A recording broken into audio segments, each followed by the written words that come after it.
रह जाएगा, एक किसान का बेटा किसान बन के रह जाएगा, हमारे खेत में गुलामी करने वाला गुलाम बन के रह जाएगा। ये मानसिकता है। और हम चाहेंगे कि हमारे पान ताती तकना ही नहीं, हमारे दलित अति पिछड़ा लोग भी इस पर जागरूक हो और आगे बढ़े। क्योंकि बाबा साहब भीमराव अम्बेडकर जी ने जो संविधान के तहत हम सबको आरक्षण अधिकार हक दिए, तो सरकार 9 साल के लिए हम सबको दिया। हमारे बहुत सारे बच्चे नौकरी में बहाल हुए, शिक्षा में परिपूर्ण हुए, लेकिन आज केवल आरक्षण के बदल उसके कारण आज हमारे बच्चे आत्महत्या करने पर उतावल है। सोचिए हमारे समाज के साथ कितना अत्याचार हो रहा है, कितना अन्याय हो रहा है। हमारे पूर्वज ने, आज भी हमारे भागलपुर में हमारे ताती ततमा समाज कपड़ा बुन रहे हैं। आज हम ताक ढूंढने का काम कर रहे हैं, कपड़ा बुनते हैं, कपड़ा बुनते हैं। और जो सबका ताक ढूंढने का काम किया, आज उसी का बच्चे का चीर हो करके सरकार ने रोड पर छोड़ दिया। क्या हम सबका इकट्ठा होना, एकता होना, एक मत होना जरूरी है कि नहीं है? बहुत जरूरी है। बाकी समाज से हम सीख रहे हैं कि हमारे समाज में बहुत ऐसे समाज के लोग हैं कि छोटी छोटी बात हो जाए तो अपने समाज अपनी जात के नाम पर लोग टूट पड़ते हैं, धरना देते हैं, रोड के घेराव, ब्लॉक के घेराव, थाना का घेराव कर लेते हैं। और मजबूरन थाना प्रभारी या प्रखंड प्रभारी या सरकार वीर मजबूतियों जिसको हम रोड घेरते हैं, जिला घेरते हैं, ब्लॉक घेरते हैं, थाना घेरते हैं, और उनको देना पड़ता है, उनकी बात को सुनना पड़ता है, मानना पड़ता है। लेकिन हमारे समाज में एकता नहीं है, हम लोग टूटे हुए हैं, टूटे हुए हैं। हम सोचते हैं कि जाकर के क्या होगा, धरना में जाने से क्या होगा, रैली में जाने से क्या होगा, लेकिन नहीं। आने वाला पीढ़ी, आने वाला बच्चे, जो भी हमारे बच्चे पढ़ लिख रहे हैं, उसका भविष्य बनेगा, किस्मत बनेगा। आप नहीं खोजिएगा, अपना घर में ये छोटा सा बात देखिए ना, जो हमारे माँ बाप के 4 बेटे हैं, अगर चारों एक किस्म नहीं है तो चारों का बराबर हक एक भाई देना नहीं चाहता। जो तेज तरार है, जो होशियार है, वो कोशिश करता है कि एक बित्ता हम बेसी ले ले, उसका हक हम मांगे छोटे भाई का। तो सोचिए कि जब ये खून का रिश्ता भाई है, वो बेईमानी कर सकता है, तो सरकार से बिना लड़े बिना खोजे आपका सब हक अधिकार कोई दे सकता है? नहीं दे सकता है। इसके लिए एक होना पड़ेगा, रोड पर उतरना पड़ेगा और एमपी के चुनाव में सरकार को दिखाना पड़ेगा। हमारे बहुत सारे लोग कहेंगे, नेता विधायक मंत्री कहेंगे कि आपका वोट जियान हो जाएगा। अगर अपने समाज का लोग खड़ा होगा तो लोग कहेंगे कि तुम्हारा जाति, एक जाति के वोट आप कितना कर लीजिएगा, कितना इकट्ठा होगा, तुम्हारा वोट बर्बाद हो जाएगा। उसका वोट अपने जाति के वोट होने से कोई जीत थोड़ी हो जाएगा। लेकिन विचार कीजिए कि जीतेगा नहीं तो सरकार देखेगा तो कि इसका वोट इतना है, गिनती तो हो सकता है। और सरकार ये भी देखेगा कि ये पहले क्यों नहीं खरीदा था, आज आरक्षण की हिस्सेदारी के लिए ये थोड़ा चुनाव में हो तो सकता है। पहले हमारे समाज के लोग डरते थे कि हम चुनाव में खड़ा नहीं होंगे, राजनीति बहुत गंदा है, ये सभी लोग कहते थे। लेकिन जिस गंदा में अपना हक छिपा हो, उस गंदे के लिए लड़ाई नहीं कीजिएगा, आगे नहीं बढ़िएगा तो आपका हक अधिकार कैसे मिलेगा? और इसलिए एकजुट होना, ये 2025 के चुनाव में, ये चुनाव से पहले अगर सरकार ये ताती ततवा पान का आरक्षण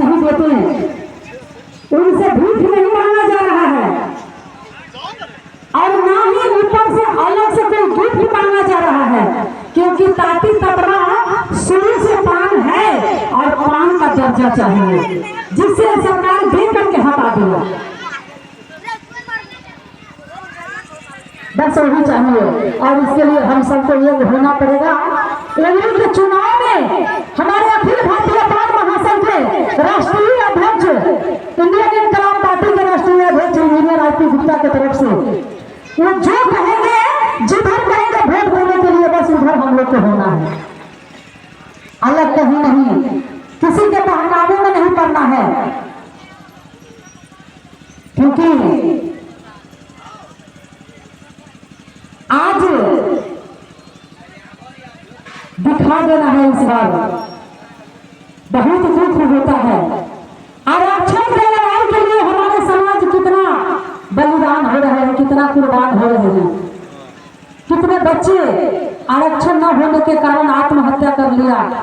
1 नंबर 2 नंबर से छट गया हमारे बच्चे नौकरी में, और छटने के कारण आज जो हमारे बच्चे आत्महत्या करने पर मजबूर हो गए, इसलिए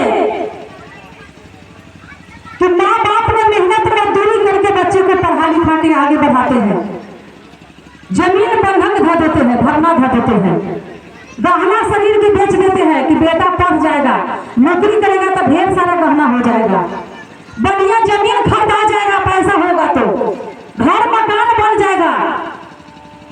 एक एक मेहनत मजदूरी करके बच्चे को पढ़ा लेते हैं। और जब बच्चे का नौकरी की बारी आया तो उस समय हमारे सरकार ने आरक्षण से वंचित कर दिया। 2 नंबर से नौकरी चला गया, 2 नंबर से डॉक्टर, इंजीनियर, कलेक्टर बनना मेरे बच्चे का भविष्य, मेरी बेटियां का भविष्य खराब हो गई। तो सोचिए कि माँ बाप के दिल पे क्या गुजरता होगा, वो बच्चे क्या सोचते हैं कि जी करके क्या होगा। सारी जीवन के कमाई हमारी माँ बाप ने हम पर निछावर कर दिया, और हमने नौकरी पाए नहीं, तो अब हम करेंगे तो क्या करेंगे। ऐसा स्थिति पर सरकार लाके छोड़ दिया है। तो हम चाहेंगे कि अब जगने की बारी आ गई। हमारे पूर्वज सीधे साधे थे, पढ़े लिखे नहीं थे, और पढ़ाई लिखाई क्यों नहीं की। आज हमारे सवर्णों परिवार रहते हैं कि जो पढ़ेगा से बढ़ेगा, वो पढ़ा नहीं तो डॉक्टर, इंजीनियर, कलेक्टर, जज, नेता, मंत्री बनेगा कैसे। लेकिन नहीं, क्योंकि पढ़ने का आरक्षण अधिकार छीन लिया गया था। जब तक संविधान नहीं था, तो संविधान से पहले हमारे देश में मनुस्मृति लागू था।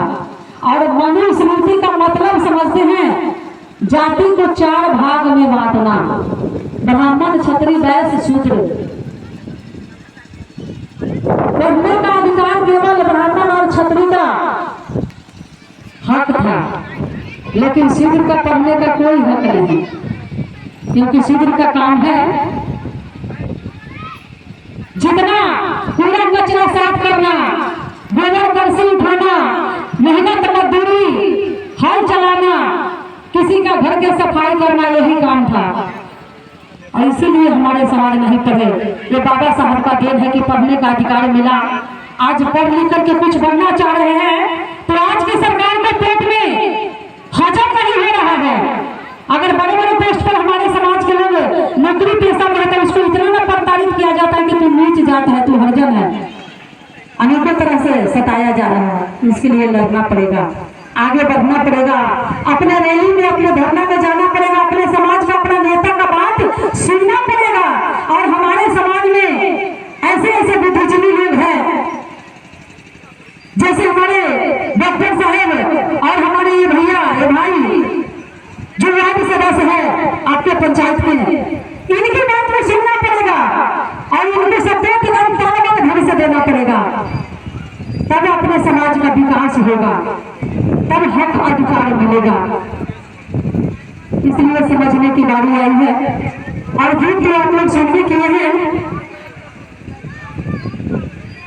हमारे जो अपनी भारतीय महासंघ के काज करता है, और वो प्रतिभा की तरह बात जोड़े कि इस बार हम सब की बारी है, इस बार संभलने और चेतने की बारी है। इसलिए कहना है कि चेता चेता तपवा चेता चेता पाती कि हर कोई ना संघाती चेता चेता पाती कि हर कोई ना संघाती चेता चेता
हमारे मोदी सरकार नहीं थे उस समय गैस कैसे चालू हुआ था। 400 रुपए का गैस आज 1000 रुपए 1100 रुपए तक के लोग खरीदते हैं। कितना बढ़ गया। 50 रुपए 55 रुपए पेट्रोल था, आज 100 रुपए लीटर हो गया। 108 रुपए 6 रुपए लीटर बिकता है पेट्रोल और डीजल और तेल। सोचिए कितना महंगाई बढ़ा, वो पैसा कहाँ जाएगा। एक से एक टैक्स में वसूलते हैं और गरीब में बांट के कहते हैं कि हम अपन दे रहे हैं, हमको वोट दीजिएगा। आपको बहुत फायदा दिला रहे हैं। महंगाई कहाँ है ऐसा नहीं सोचते। इसलिए ध्यान देने की बात है, सोचने और समझने की बारी आ गई है। जो बांटने आए सबको जो चीज देगा ले लेना है। हम यहाँ करना है, हम ही देंगे और देना है अपने समाज को। जब तक कहावत है कि टेढ़ा नहीं बनिएगा तब तक घी नहीं निकलेगा। इस बार टेढ़ बन के दिखा देना है सरकार को। इसलिए चूकना नहीं है इस बार। अगर आरक्षण सरकार को आरक्षण तो देना ही होगा और आरक्षण के साथ साथ राजनीति में हिस्सेदारी नहीं देंगे तो फिर भी तत्वा का वोट अलग कहीं नहीं जाएगा। इसलिए बहुत बहुत धन्यवाद हमारे पान बंधु।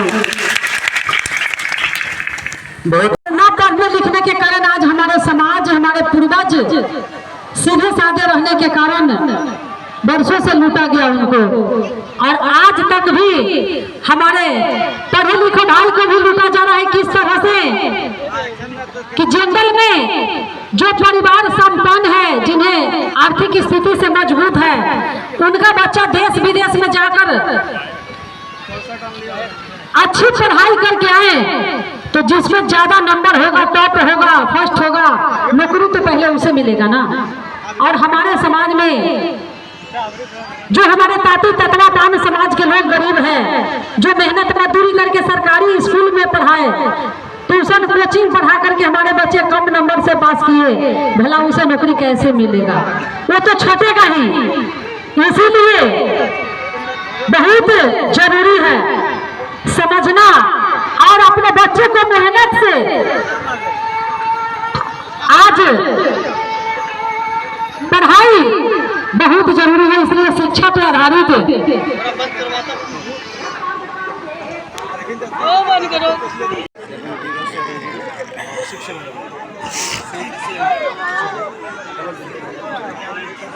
चलो तो हो घरी आगा है।